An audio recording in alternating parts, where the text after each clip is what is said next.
APAC, for example, is far more back in the office, and they adopted that very, very quickly after the pandemic. Whereas at the UK and with a lot of the European banks, there tends to be a far more relaxed approach. Talk about candidates having the flexibility of choosing what they want. Is that the case in this current market?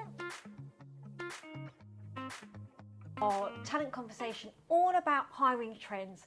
I'm Rainey Gill, VP of Marketing at eFinancialCareers, and I'm here joined with Tom. Tom, please introduce yourself. Hi Rainey, thanks, pleasure to be here. My name's Tom, I'm a Senior Talent Acquisition Specialist here at eFinancialCareers. Looking forward to sort of delving into it, looking at really how hybrid working is affecting employers going forward in 2024 and beyond. Cool. So are there any sort of regional variances that you're seeing in hybrid working? For example, is there a difference between APAC versus EME versus the US? So I think on the whole, when we look at hybrid working in general, there is a massive focus on it being hugely important for the employee value proposition. Now, that is consistent across all regions and all sort of sectors. However, we are absolutely seeing some sort of real changes. APAC, for example, is far more back in the office, and they adopted that very, very quickly after the pandemic. The US is sort of getting there as well, whereas at the UK and with a lot of the European banks, there tends to be a far more relaxed approach to this.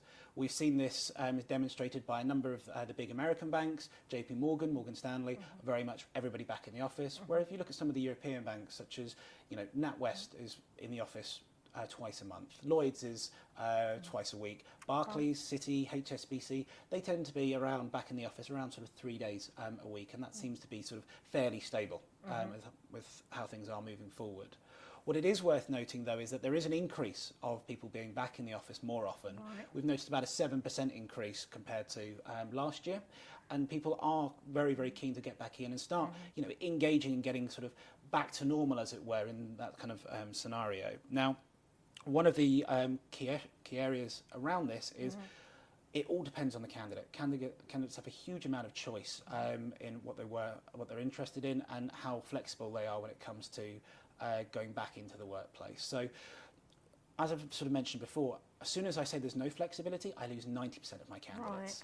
It's a massive, massive drop-off. And one of the things that's really interesting is those organisations that are saying they need candidates in 5 days a week are paying through the nose for it. We're seeing a huge increase in salary offerings for these candidates, which is then creating a massive sort of difference in those with flexible working and those without, and therefore what they're all expecting from their next salaries moving forward. So it's a really, really hot topic at the moment, and something that banks really need to evolve with and identify what is their company culture in order to attract the best talent moving forward.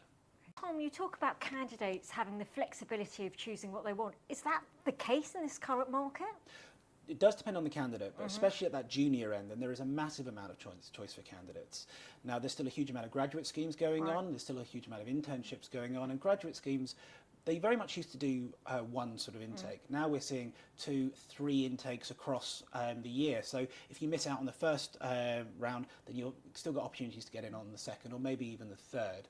Because they're demanding a lower salary than your more experienced hires, there is a lot more opportunity for them, and therefore they're able to vote with their feet and really look at how they want to start their career moving forward.